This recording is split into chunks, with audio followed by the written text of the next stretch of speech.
Welcome everybody to another Executive Offense video. I like to every once in a while through the newsletter release some video content with interviews with people I know from the industry, friends, people who are subject matter experts. So thanks for tuning in today. Today we have my friend Subho, and Subho and I have known each other for wow, how many years now? Must be going on, at least above 10, right? Yeah, it is. It is. We Yeah. met in we met in the Black Hat training. That's Yes. where we kind of met. Yes, So yeah, absolutely. yeah, more than 10 years now, That's crazy. more than It's a a decade. Yeah. time flies. And since then, we've both started our own companies, which is amazing. So Yeah. yeah. So I met Subo at a Black Hat training where we were both actually doing instruction through another friend of ours. It was kind of like a mini conference inside of a Black Hat training. And we really vibed over mobile security. And at that point, I was very involved in the OS Mobile Top 10. I was the project leader for the OS Mobile Top 10 at that point. And I was working at HP Fortify at that time, and we were doing Mhm. a ton of static analysis and a ton of dynamic analysis and pen testing of mobile apps. So Subo and I were like, basically looking over notes and be like, oh yeah, I've seen that. Have you seen this? And when Subo reached out, this last month to talk about, kind of Appknox and his company and what they do, it was a good opportunity to catch up. So Subo, tell us a little bit about Appknox and what you've kind of been doing over the last couple of years, how it's evolved, how the company's evolved. Sure. First of all, thank you so much, Jason, for inviting me for this podcast. And I so basically, before I start, I just want to announce this, like 28th of March is where Appnox is turning 11 years old Oh now. my goodness. So Oh yeah, my it's now goodness. officially more than a decade, I That's would say, crazy. right? So Appnox actually started with a very simple uh, problem which we wanted to solve, and that is the mobile application security. And if you remember, while we were giving trainings in Black Hat for mobile app security, we were working on static analysis, dynamic analysis, kernel level exploitation, and stuff like that. And one thing stuck in my mind was, can I do this in an automated way, right? And that's how the whole idea of AppKnox started, right? Um, and yeah, so when I started looking out in the market about what are the different companies who are doing a mobile-related security analysis, I think HP was doing with Fortify, and then there were a couple of other smaller startups there which were Mhm. doing some kind of mobile analysis, Yeah. mobile app analysis, and then I decided that, hey, I have some different ideas to do this in a better way. So with that as an idea, I kind of started in 2014, and uh, and then I got invited to Singapore, and that's where our company got registered. We were incubated there. My idea was selected, and then we started really working on the idea, right? Okay. So that's what it is.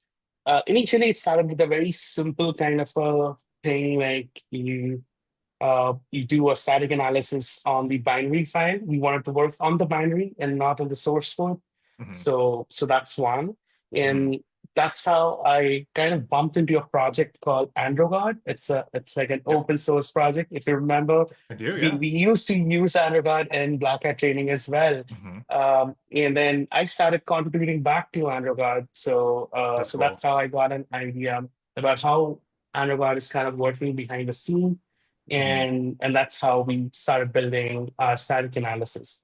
But the thing Okay. is, it's pretty easy to do it for Android, but for iOS, it's a different ball game Much altogether, harder. Yeah. much harder. And if Yeah. you remember, at that point of time, there were a couple of very complicated tools like IDA Pro or some binary disassemblers which are there. But then we tried to build that static analysis for iOS as well, and Yeah. that was a breakthrough, Yeah. right? And then we started doing a proper SAST and a DAST kind of a analysis. And then we evolved into understanding what else can we do on top of that. And Hmm. that's where API assessment came into our head. So we decided that while we are trying to run DAST, we can capture all the API and Yeah. perform an API kind of an analysis. So that's Hmm. the second version of Appknox, I would say. And while I'm doing this, while I'm running this company, on the side, I'm also giving trainings. I'm also attending all the different security conferences, and we keep bumping into each other if you remember. Yeah. Yeah. And we're like, hey, what's up? So that's pretty cool because every year there's a little bit of change into the whole industry, Yeah. and and we try to figure out what exactly is the direction where we want to go, Okay. right? So Yeah. because mobile app security is very niche, and Hmm. we were not sure should we remain in mobile or should we expand.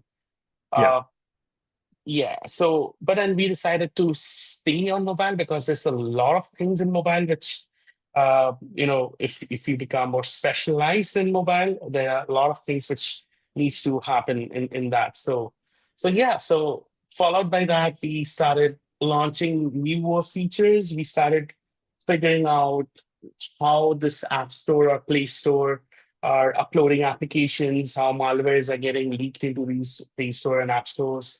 A lot of news came in between that, hey, fake apps are coming into the Play Store and App Store even after a thorough review process. So we Hmm. decided to solve that part.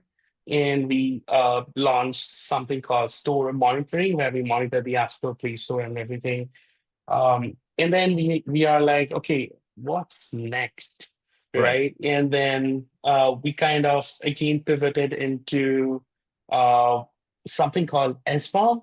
Now, this Mhm. came, to be very honest, when Log4j vulnerability came up in the wild, and people are like, oh shit, Log4j is a component which we keep using in any Java project. And people are like, hey, I really want to know what are the bill of materials of what are different SDKs which I'm using internally. And that's when we launched our SBOM. Mhm. And how we do it is again a little bit differently because we don't look at the source code again. Again, we go through the binary, we do a signature kind of a matching, we can kind of Mhm. figure out what are the different libraries we can use and things like that, right? Mhm. While that is happening, I was pretty much active in the jailbreak scene as well, and Okay. as well as the routing scene. So I was not anymore, but I was lurking around XDA developer forums. That's where Hmm. all the mobile thing happens for Android. So that's where I started focusing more on kernel and radio drivers for mobile and others. Something which started you know interesting topics for me to do some R&D on that. Hmm. And then we came up with uh, another set of features where we started figuring out what are the different ways I can figure out what are the datas which are being flowing in iOS and Android application. And then Okay. came out a really, really great tool. It's called Frida, right? Yeah. And that kind of changed the scene altogether. Before Frida, there used to be, Needle, and there used to be Drozer. So those became kind of an obsolete. And then a Hmm. new thing like the app instrumentation, which came up.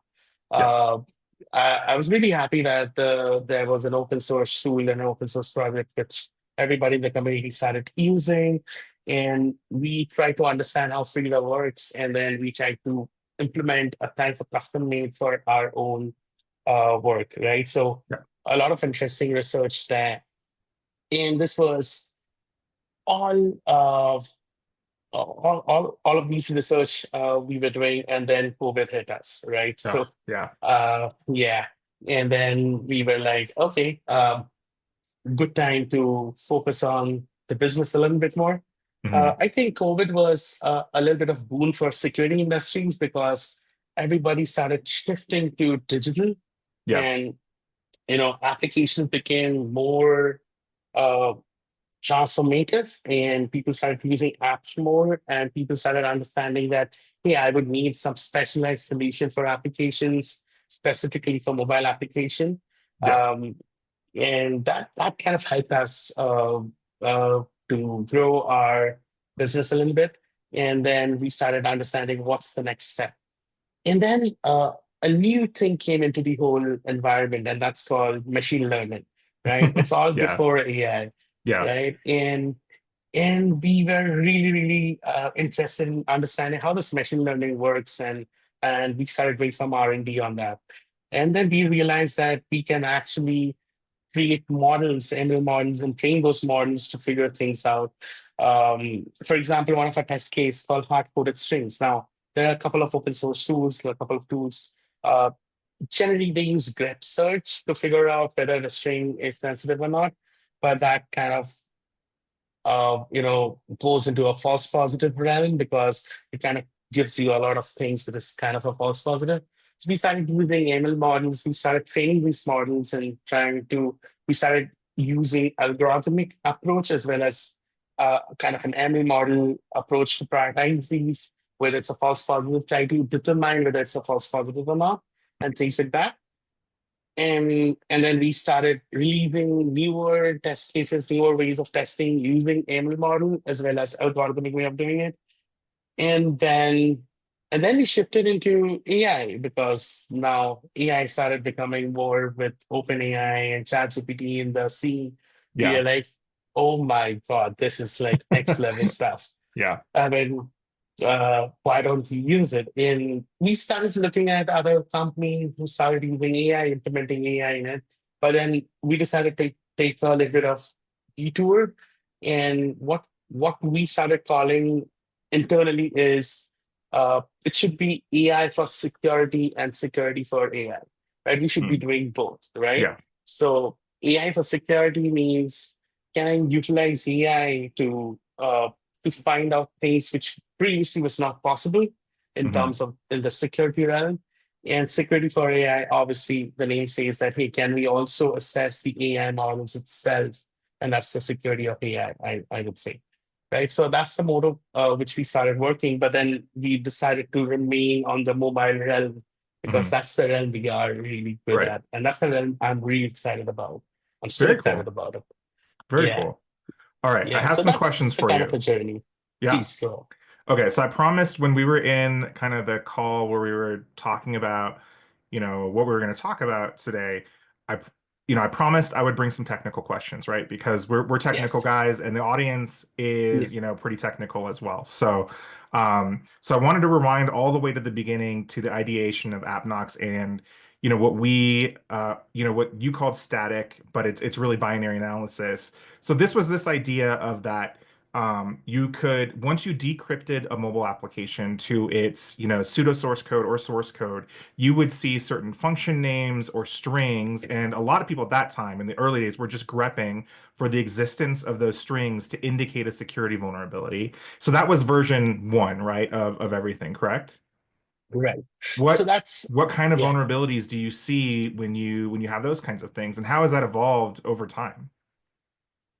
Yeah, that's a great question actually. So initially gripping would give you some kind of reference point, but what we started seeing is once we started working with different companies, not everyone has their application built in a proper way. Sometimes they're going to use obfuscator, Hmm. and then the class names are going to get mangled up, and then it becomes really, really problematic to understand or to even grep it, Hmm. right? So one thing which we started doing is something, and this is something which I borrowed from Andrew. So Hmm. what they started doing is they started doing something called chain analysis on the static code. And then there was another open source project, it's a research project called FlowDrive. It was written in Java, right? So what they started doing is again kind of a data flow algorithm. They started using that. And then I realized that different open source projects which does this disassembly, right? For Hmm. example, Capstone project, right? All of these uses kind of an algorithmic approach to figure things out, right? Yeah. So so they're gonna take up a variable and then they're gonna do a backtracing and try to figure out, hey, this is how the whole content flow graph kind of looks like. So that's what we started doing. So we, instead of looking at signature-based vulnerabilities, we started looking at data flow-based vulnerabilities. Okay. We started creating signatures out of the algorithms which we try to do. right? Okay. So, for example, to give you a very simple example, even if you do obfuscation, right? But there are certain functions which cannot be obfuscated. For example, a log, right? Hmm. Even if you do obfuscation, even in the source code, you will see a log.d. That's gonna happen, right? Yeah. No matter what, Yeah. right? But then how do you know whether it is leaking, whether the log is leaking something sensitive or not? Mm. And the way you can figure that out is if you can start doing a back tracing in the source code itself, right? So we try to figure out who is following that log and what is following that, and Hmm. slowly back trace it up, right? A classic example of this in the web world is how XSS, DOM-based XSS is being discovered using sources and sinks. Hmm. That's exactly what we started doing, Okay. right? But in the mobile web, right? We know Very. that these are some of the sources and these are some of the sinks. Is Hmm. there a way we can backtrack and connect back to the sink? And that's how we kind of figured out, hey, I think just by gripping may not be, always effective. Hmm. Let's try the sources and sync approach. And that's the first version of Appknox Okay. when we launched. And that was my first research as well, Very cool. what I talked about as well. Yeah. Yep. Nice. Okay, and so you talked specifically about the advent of Frida. We had a previous guest on here, Joel Margolis, do on our last mobile kind of episode, and we talked a lot about how Frida changed the, kind of the whole methodology for pen testing apps or doing bug bounty on apps or doing automated analysis on apps because now, whereas you used to have this jailbroken environment on iOS or you used to have, some higher level access on the phone in the Android ecosystem. Now you had Frida, which could dynamically instrument without a lot of that stuff, an application, and can do more, kind of tracing and debugging at the app level that we had never had before. And a lot of people, like you had talked about, had built some of those things in different frameworks, open source frameworks and stuff, but no one had done it in the way that Frida had done it before, and as well as the way you write in Frida is JavaScript, so it's pretty easy. So talk about how that changed the methodology a little bit for us. Sure. So before Frida, there existed a way to debug applications, Hmm. right? So for example, for Android, it was JDB, Yeah, Java Debug Bridge. And for iOS, it was LLDB yeah, again. So you could have done all of this using a debugging approach, but it was pretty difficult. I mean, there are a lot of basic requirements which needs to happen. yeah. Uh, and not a lot of people are, who knows a lot about LLDB and JDB It's a wouldn't be handful of working. people. Yeah, It's a handful of people, yeah. yeah, And they are not going to look at mobile application. I mean, they are looking for other kind of applications, which are, right. like uh, people who are trying to figure out Windows-based exploits or Mac-based exploits, exploit writing, and those are all focused on system level stuff in Right. not this mobile, which is a very niche kind of a thing, right? Hmm. So there's a really, really handful of people who understood what this does, right? And Yeah, how to work on it. yeah. With Frida, things changed, right? Why did it change? Because it suddenly gave you a way to write in JavaScript.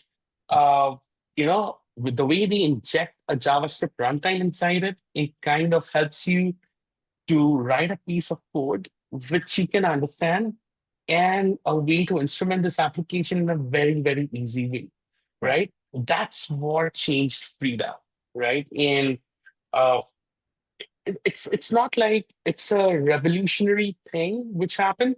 The revolutionary thing which happened was for security researchers to actually write better detection logic, or better Hmm. ways of figuring bugs out, or better way of Oh, okay. exploiting the application itself, Okay. right?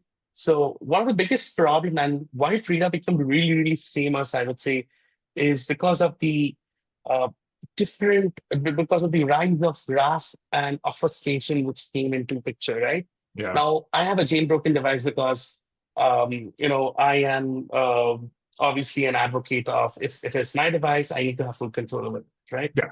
But then Yeah. there are applications by banks which doesn't run on a jailbroken device, Yeah. right? And me as a techie, it becomes really difficult to bypass those techniques. I mean, you either write Yeah. a side yet weak, which is pretty difficult to do. Yeah. You need to trace things, in iOS, we had Cydia, and we Yep. had a way to write JavaScript there as well. Hmm. It was even before, it was pre-Frida Yep. era, right? But you need a jailbroken device for that. Um, but then, yeah, Frida kind of made it pretty simple and pretty easy to do it. And Yep. that's what became the game changer, right? The Hmm. game changer is I don't need to understand low level stuff. I don't need to understand what loads before or what loads after, right? Hmm. I can use this simple tool. I can just spawn an application and then I can write a piece of code. And that should help me in figuring things out, how the app is working, how to modify the app on runtime and things like that, Yep. right? I So think that's that what is the game changer. the most used, I think, Frida hooks are things that bypass certificate pinning and jailbreak Yes. protection on both Yeah. ecosystems. And then the rest are custom, right? It's custom to the app that you're building, discovering all the Yeah. functions, doing analysis and flow analysis and stuff like that. So yeah, but I think the ones I see talked about the most are, bypassing protections that the apps build in or unobfuscating things. So yeah, Yes. yeah, yeah. Exactly. I mean, I still remember to bypass SSL pinning, there was this amazing project called uh, I think it was NCC Group who had SSL kill switch Hmm. at that point of time. All Yeah. right, and we had to depend on this on this tweak, Hmm. and we don't understand what is written on the tweak. I mean, not a novice security researcher won't understand what is written on a tweak Yeah. only if you know how to develop a tweak, probably. And it's pretty difficult to create that tweak as well, right? Yeah. But with Free, it becomes so simple. It's like 10 lines of code. You Hmm. don't need to compile anything. You just Yeah. need JavaScript Yeah. and you just need a phone, a device, and the app, and that's it. Simple, right? I understand I can modify and get it up and running within Yeah. minutes. So, yeah, yeah, Okay, my second question that I wrote down while you were talking in the intro part was, I mean, you guys do now SAST, DAST, and API testing of mobile apps, and I imagine that you've assessed hundreds, if not thousands, of mobile apps over, the 11-year period that AppKnox has been around. What is kind of the evolution of app level bugs these days versus client side level bugs? So like things that happen on the web server via the API or things that happen on the phone. Is it still skewed one way or the other, or how has that kind of progressed? that's a really good question, actually. So initially, what started was um, developers needed to write uh, application with security in mind. So let me give you some example, right? Uh, in a website, if the certificate expires or if you're connected to a malicious network, it kind of throws you a red SSL error page. That's handled by the browser. Mhm. Developer has nothing to do with it, right? But let's say if it's a mobile application, it's the responsibility of the developer to actually write that piece of code to catch whether the SS certificate is expiring or has expired and should I connect to this malicious network or not. So it becomes pretty simple for a man-in-the-middle attack in a mobile app rather than a web app, right? Mhm. Uh, and that was the initial state, right? Initial state. So those are because what I kind of say is same defaults were not present in the initial stage of mobile development, right? It was insane defaults, right? Mhm. By default, applications were vulnerable. Let's say that, right? Yeah. If you remember the first version of Android which came out, if you do not directly specify that, hey, do not create a backup of my application. By default, you can actually create a backup of the application, and that will Mhm. contain every sensitive information the app is storing internally, Yeah. right? Yeah. It's like an insane default, right? Yeah.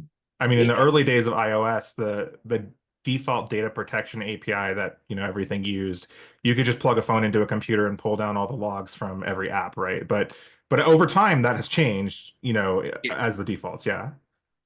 absolutely. I still remember 11 years ago, the term juice jacking was on the rise. It's like you Yeah. connect your phone, and that's it. We're gonna get all the data out of your phone.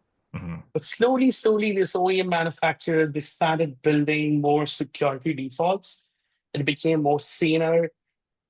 different languages came into picture, which tried to enforce security in a better way. Hmm. And and that's great. I still remember when iOS released this feature, when you connect an iPhone to, let's say, an USB, it then asks you, do you want to trust it? Yeah. Yeah. Before it was not there. But there's the reason why they did it, because they wanted Yep. to kill the G-jacking kind of Yeah. a concept, right? Now it doesn't exist at all in the world. Yeah. What is G-jacking, Yeah. right?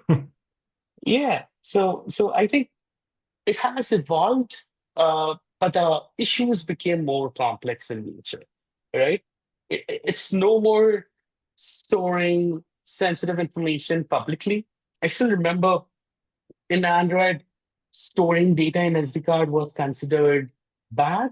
Right Hmm. now, you need to put in a permission. It's still bad, of course, but then SD card itself has gone out of the market. I mean, you have default storage. You buy devices with bigger, and bigger storage, right?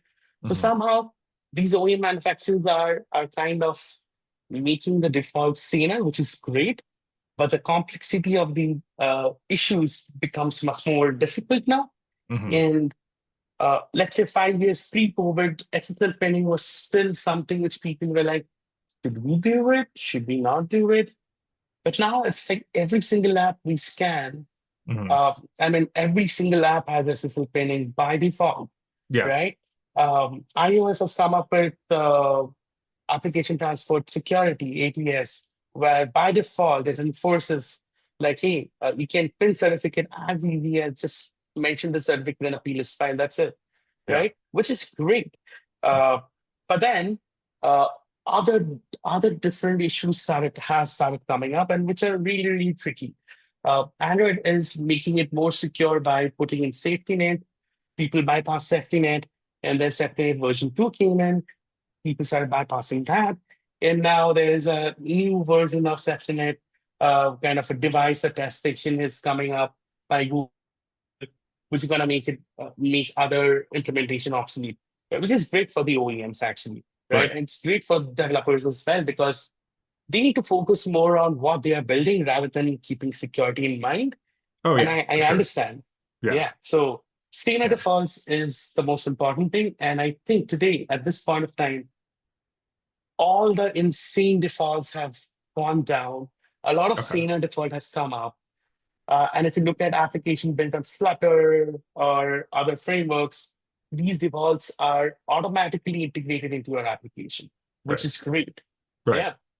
So, okay, so at least from what I can glean from that, it would seem like probably you see more critical vulnerabilities on the API side. I mean, because that was already starting to happen when I pivoted away from mobile security. It just seemed like critical vulns still existed, but most of the time they were like business logic based or like IDOR missing function level access based on APIs basically that had been quickly thrown together to serve the mobile app. And so would you say that's accurate? Or I know that there is a subgenre of apps attacking other apps through IPCs. Like, did we have that kind of stay around or go away? What are those? What do you think of those two areas? So IPC-based attacks were always complex, Mhm. right? Before IPC-based attacks were not too rampant because other attacks were pretty much easy and pretty much possible. Yeah. I think the IPC-based attacks has now increased a lot now, right? But these IPCs are not like simple services or broadcast receivers being exposed. These IPC-based attacks are becoming more and more complex. One of the vulnerability which came up like 3, 4 years ago, it's called Strandhog, right? And that kind of showcases that even the system Android app itself has a vulnerability based on an IPC kind of an attack, Oh, right? wow. Okay. So so that kind of started growing more. But you are right. Most of these attacks has now shifted to the backend part of it, the API part of it, and one should understand why. It's again got to do with how browser implement security and how app implement security, right? With a browser, you have sandboxing, you have local storage, you have a lot of security parameters already given to the developers. Oh So yeah. as a You've got front-end same developer, origin policy cores. Yeah. Yeah. exactly, right? Core, same origin policy. But none of these are respected when you are working on a mobile APIs, right? Because same origin policy has to be implemented by the client side. In this case, the browser implements that.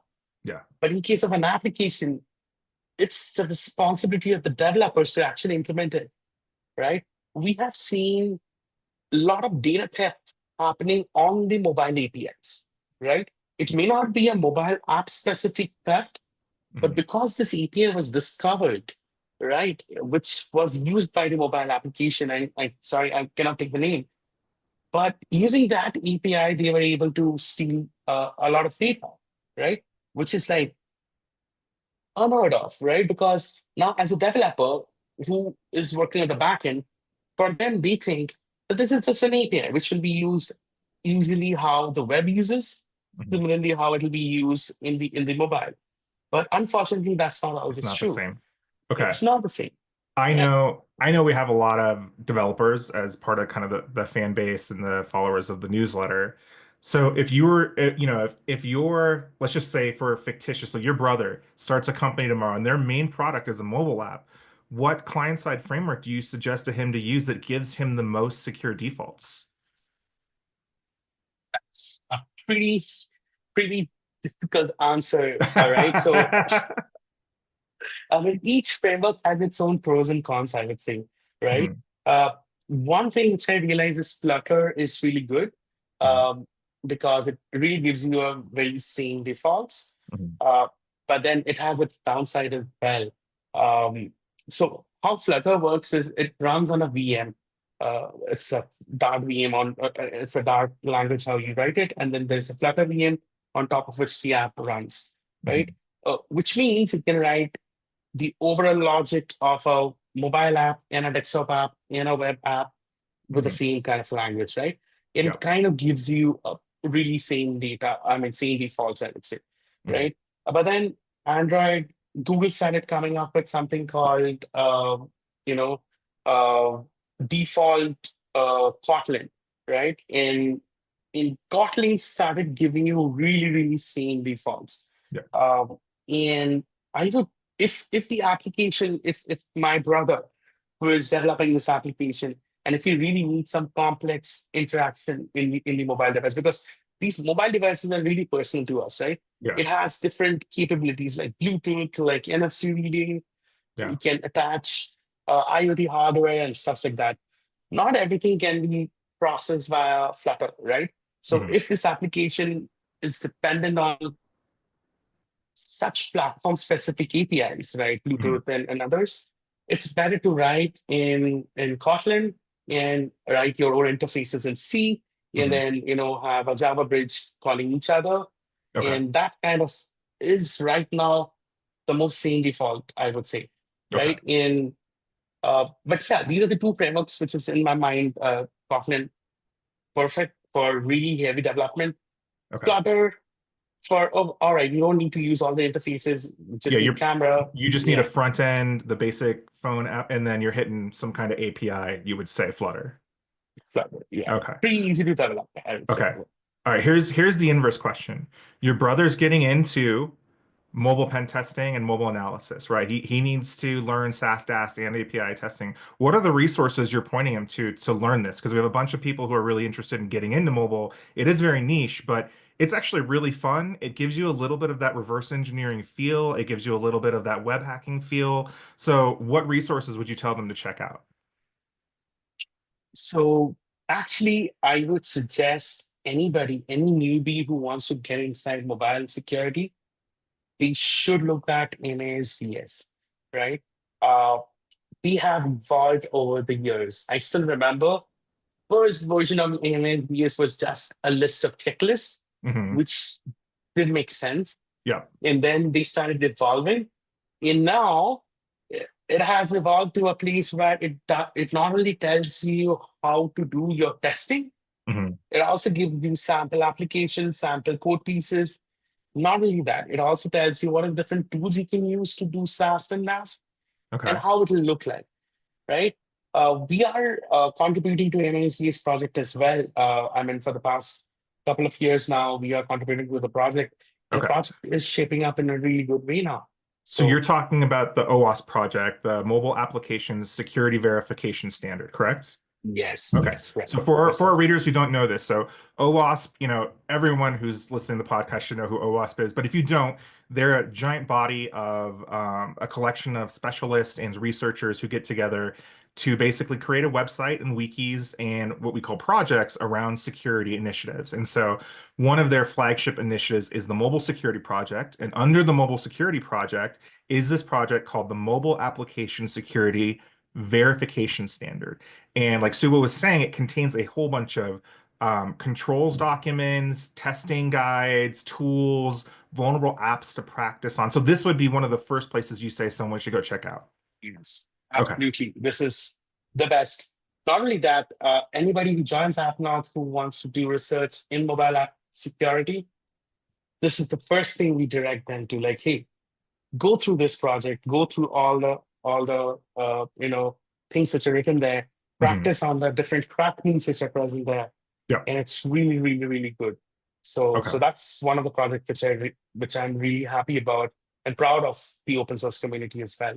So, Yeah, I mean, yeah, OWASP does tremendous work with, and it seems like the shift away from the top 10 projects yeah, to the verification standard projects, because there's also a web, version of yes, this, testing yeah, websites. There's also an AI one that's coming out right now too for yeah, testing LLMs and other, related systems. So it seems like these projects are gaining steam because they allow specialists like you and me and other people to contribute in a way that's not limited to the top 10 things, right? And so you can yes. write a more robust documentation, testing guides and stuff like that. Would you say that's accurate? That is accurate. I mean, things have shifted. This was, I think OAS started with the top 10 mobile, top 10 web. And then now the top 10 project kind of went down. Mhm. And MSTG, basically, MSTG and verification standard projects started coming together. And a lot more documentation and a lot more collaboration started happening. And when OAS moved to GitHub, right, that also happened like a couple of years before. It Mhm. became very, very simple and easier for a specialist like me to actually go ahead and contribute to the project itself without going through the hurdle of being a OWASP member and then trying to contribute to a lot of hurdles. Yeah. So absolutely, yeah. That makes sense. Okay, cool. Okay, so one of the things, and since you're, a sponsored segment, I wanted to ask you is, why would someone choose AppKnox under the other niche vendors and kind of your, same niche, right? Like assessing mobile applications from these different ways. What is unique, and then, kind of what has come out in the last year that you think is very forward facing that, you're excited about at AppKnox? Sure. Uh, so one thing which is a fundamental difference, I would say, is how we do the DAST testing, the dynamic application security testing. Why is that? Number one, we use real devices, but a lot of vendors also use real devices as well, right? But the second thing, which is very, very important, is we give you the access to the real device. And these devices are hosted in cloud in different data centers. And the screen of the device is actually portrayed in the dashboard where the developers can interact with the application as if they're using it in their mobile phone, right? And that is the level of control we give to the customers. And that kind of makes it a little bit different than what other vendors do. Most of the other vendors does an automated DAST where it tries to crawl through the application and the coverage may not be better. But Mhm. over here, I can guarantee you a better coverage. So we also have an automated DAST, but this kind of gives you a very pinpointed direction about the coverage part of it, right? That's the basic one. And over the last couple of months, we have released a lot of cool features uh, in things like SBOM, where we are able to figure out components along with versions, along with licenses, along with integrating it with uh, several CD databases and trying to see or try to help developers that, hey, is this component, if this component is vulnerable, how to upgrade it? Not every component needs to be upgraded to the latest version, but probably a hotfix version or a patch version, and we are able to help you with those kind of decision making process, right? So that's one. And the other thing which we are really proud of and which we have just recently released, and we call it Store Knox. So what it does is, yeah, it's like Appknox, but for source or Store Knox. So Okay. what it does is it actually uses AI to figure out fake or cloned applications in the App Store, Play Store, or in any other third-party stores like APK Pure or any other third-party stores which is there. And we Mhm. also help you to do a takedown of those fake applications which is there. Oh, So that's so super yeah. cool. That is super cool. That's actually one of the things that with our financial customers for our pen testing practice, we get tons of lookalike phishing sites that we have to like find and take down and stuff. So that's absolutely cool. Okay, so one question I always ask my hackers buddies when they come on, this show is as without releasing the client name or anything like that, can you think of one of the coolest vulnerabilities maybe you've worked with in the last year or 2 years that it just kind of blew your mind? Can you think of one, off the top of your head that you could walk the viewers through? All right, what do you think about it? Yeah, yeah, yeah. No, it takes a little while to filter in your head for sure. Yeah. Yeah, I don't. So the thing is, actually, we do a lot of scans, and we do a lot of scans at scale. So, Hmm. I mean, today, so this is the month of March, and we have already scanned in an automated way almost 300,000 apps. Woo. And All right. manually, we have scanned almost 400 applications already, right? Wow. So that's a huge scale, right? And we keep discovering newer vulnerabilities, right? Yeah. But I'm just thinking, what would be really, really interesting vulnerability which we found?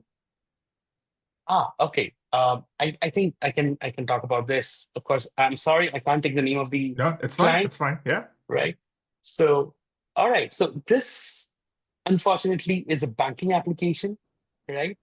Uh, I'm really sorry, I can't take the name of which geo or which location this bank is It's present, fine. but it is what it is.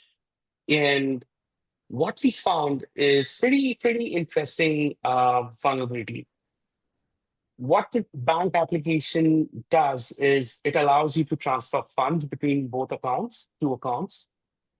And what it does is it allows you to send funds in a different currency altogether, right? Hmm. So, for example, let's say there is a conversion ratio of what USD is and what INR is, right? Hmm. And then I say, hey, transfer 10 USD to my INR account. INR Hmm. is Indian rupee.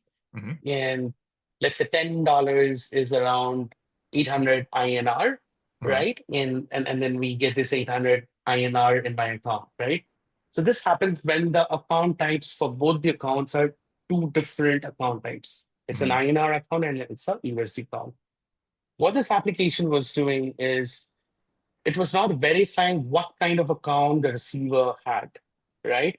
So now, what I was doing is I was transferring the same amount of, let's say, 10 USD to a USD account, and I gave that, hey, send this 10 USD to this USD account, but the account type, I changed it to INR, and then I say, hey, transfer, and it does the mental maths in the back end, and it kind of credits back 800 USD, Oh wow. right? Okay.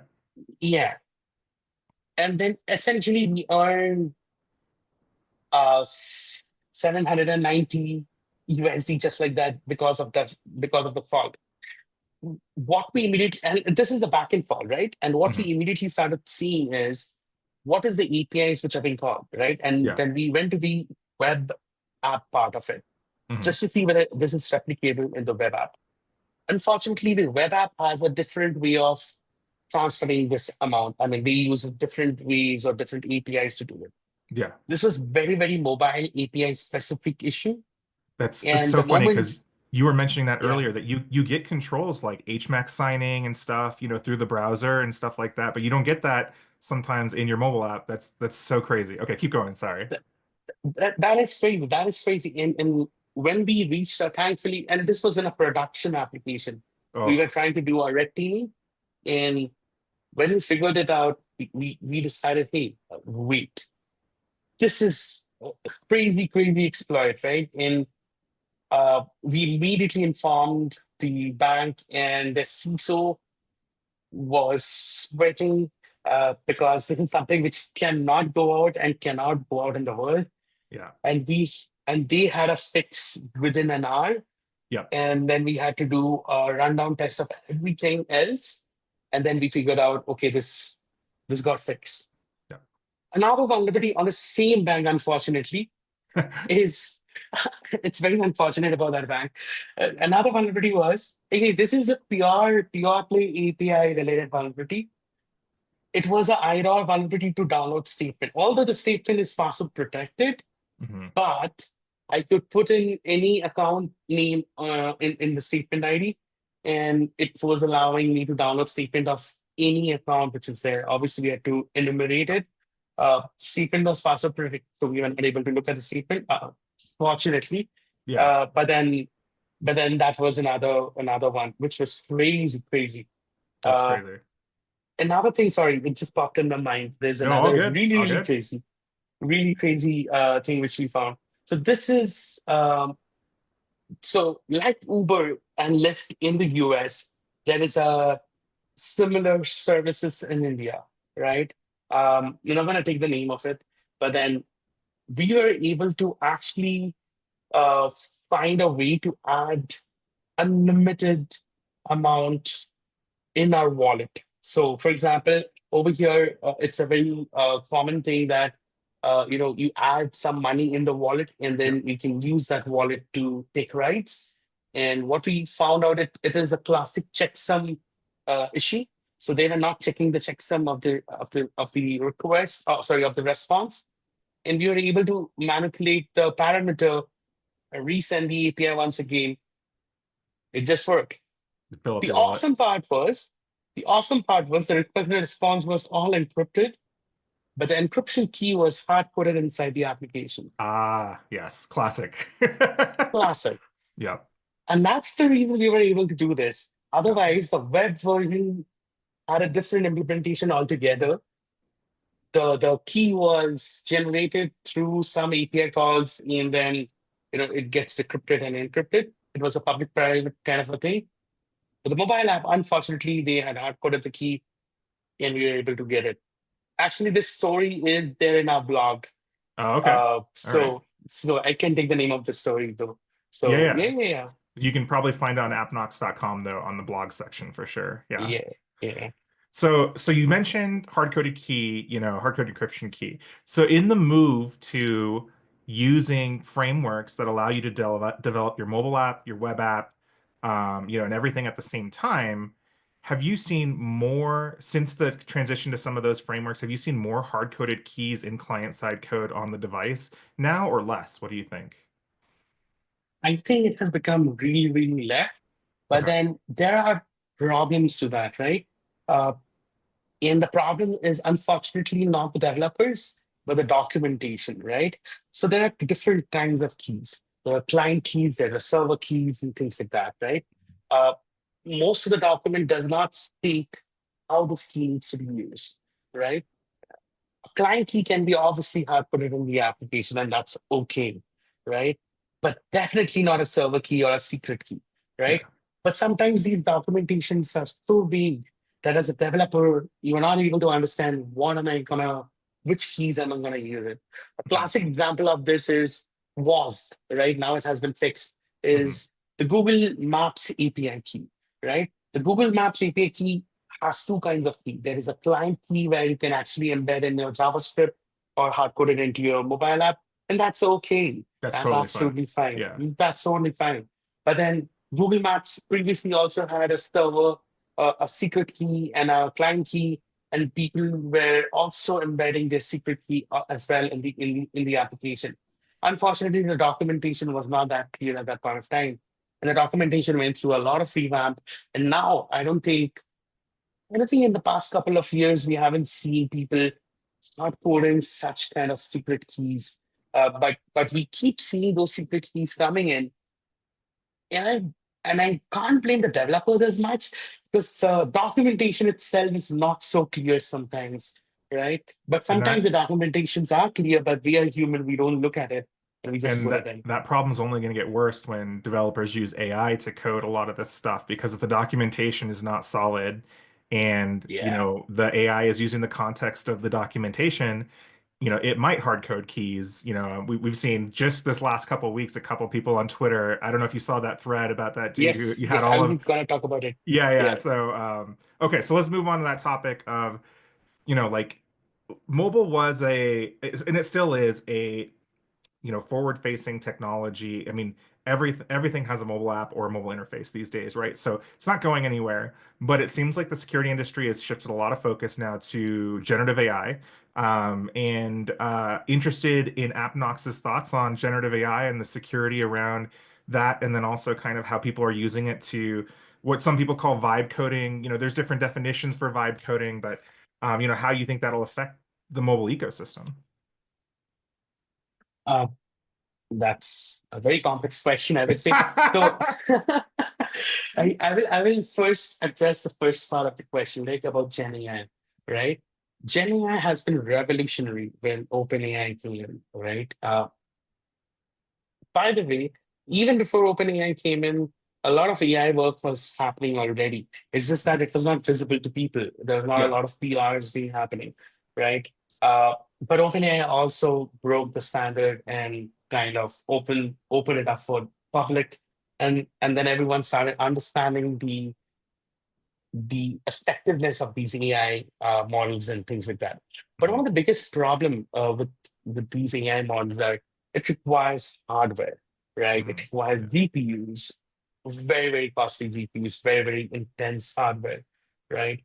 Uh, I mean, so much so that even cloud companies had to invest a lot to buy those GPUs. Mhm. DigitalOcean just came up with the GPU, droplets just now. They just launched. I mean, Mhm. they didn't have it. Uh, Yeah. so you can understand how costly and things these models requires, the power it requires. But if you understand mobile is a very kind of a low power device, right? Mhm. And then one of the biggest problems that started happening is the privacy part of this Gen AI. Where is it getting the data from, Yeah. right? And if that's something which started working on people's mind. So one of the biggest thing which people started asking question is, hey, instead of running this model in such high power GPUs, can you run it on a very low power device, Mhm. right? Like a And phone. that's where, yeah, and that's where DeepSeek kind of breakthrough made it more public. Like, hey, there is a possibility, there is a way to do it as well, Yeah. right? And it's still not uh, powerful enough to run on a mobile device, I guess. I mean, they have figured out some way to run it on an highly powered Android device. But then Mhm. these mobile devices are also coming up with their own GPU.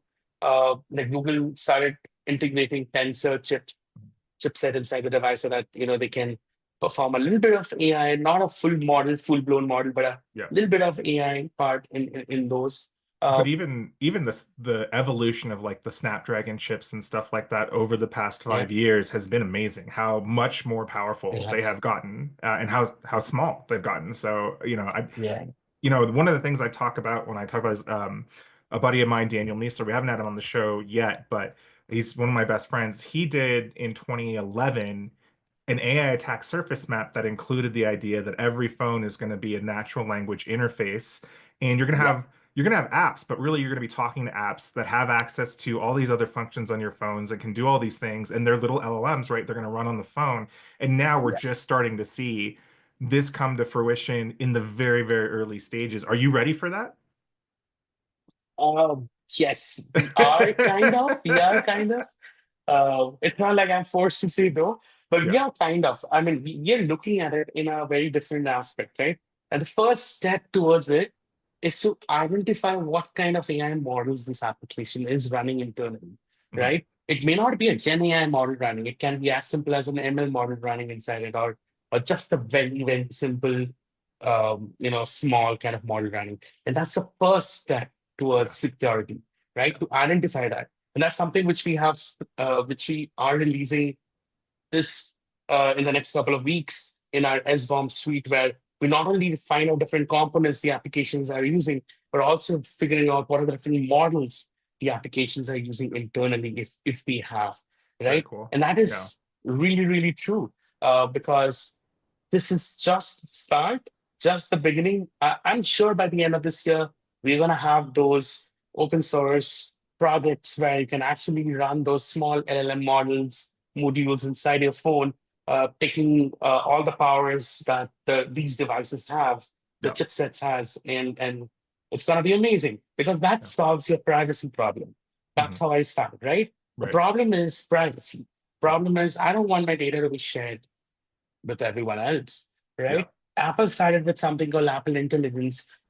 Obviously, it's a kind of a hybrid approach. It Yeah. still sends it to the back to the server. Yeah. Um, they say it's privacy, and I'm not sure, but I bought my new iPhone because of Apple Intelligence. I was just really disappointed that the full rollout is not happening until 2026. So yes, yeah. yes, Yeah. exactly, exactly, Yeah. right. So I'm also a little bit disappointed, but then I also understand that if they do not take some steps, they're gonna fall behind in the market, and they need to take some steps. I completely understand, but Yeah. this will open up a lot more attack surfaces, which you wouldn't even think, you wouldn't even thought about, right?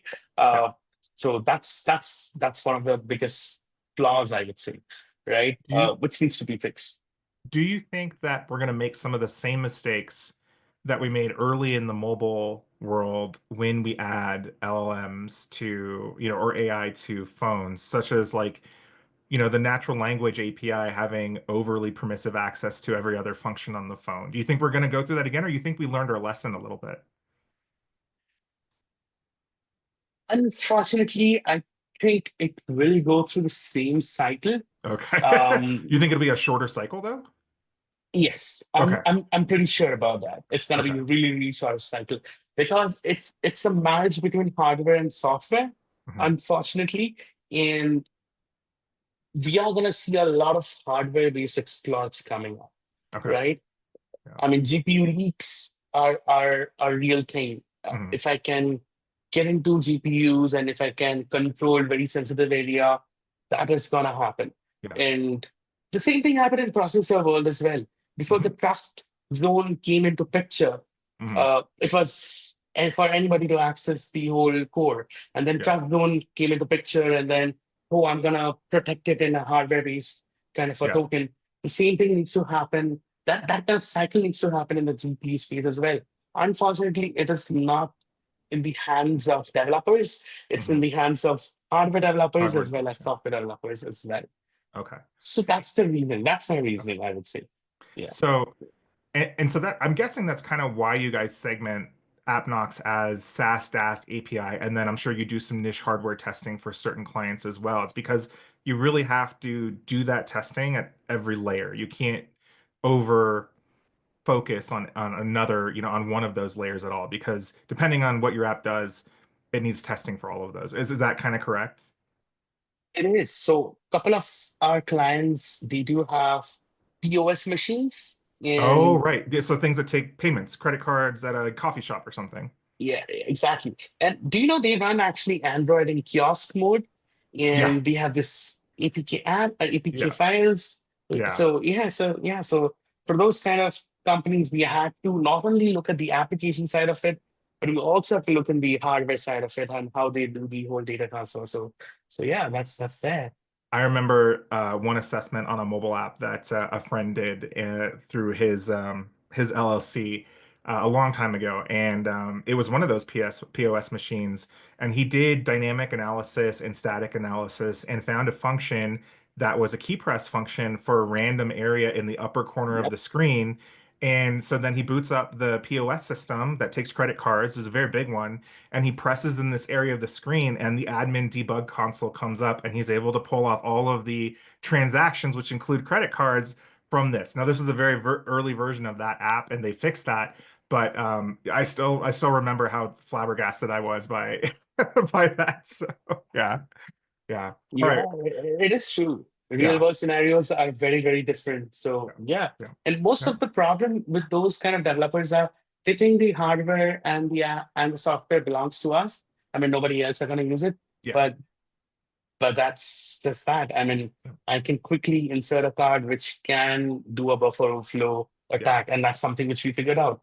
Like Yeah. if I tap in a instead of a credit card, a kind of a card, a skimmed card, which we Hmm. did, and there was a buffer overflow attack, and it really froze the whole machine, Yeah. which is like what? That's So that's actually pretty cool. Create a fake credit card, encode it with a lot of data, and then tap it, and then that's a great input vector. I haven't actually thought of that one before. That one's super cool. So, yeah, when you were talking about the system and the conversion system, a buddy of mine who does a lot of, he works for a um, not Bitcoin, but cryptocurrency company. There's a lot of basically issues in those apps transferring cryptocurrency from one account to other in the transfer of the exchange rates. And so one of his apps he was assessing, they were able to man in the middle the call to the server, which gave them the live exchange rate for the crypto and misrepresent the exchange rate to get a favorable yeah, exchange on a really big marketplace. And again, only happened in the mobile API because the browser version of that yeah, transfer was protected by some additional browser features. So it was only available on the mobile API. And yeah, so I was thinking about that when you were talking about the one you guys did. So it's crazy. Yeah, I mean, when I talk to bug bounty hunters, I say, look at the mobile app too, right? The mobile app has a oh yeah, lot of really interesting attack surface, and less people are qualified to test them. It's a harder skill set, or at least it's a more, just requires like different training to, know how to assess the mobile apps. So. Well, we are out of time today. We're about at an hour and 3 minutes. So we're gonna let you go. We might, this has been a fantastic conversation. So might have you back in the future for more questions about all mobile goodness. But right for sure. now, you can visit Subho's consultancy and product company Appknox, which does all those 3 layers, 4 layers actually of testing with their new SBOM feature at appknox.com. And we'll have the URL and links below for you guys to check that out. So thank you so much for your time, Suo. Thank you, Jason. Thanks, everyone. Awesome.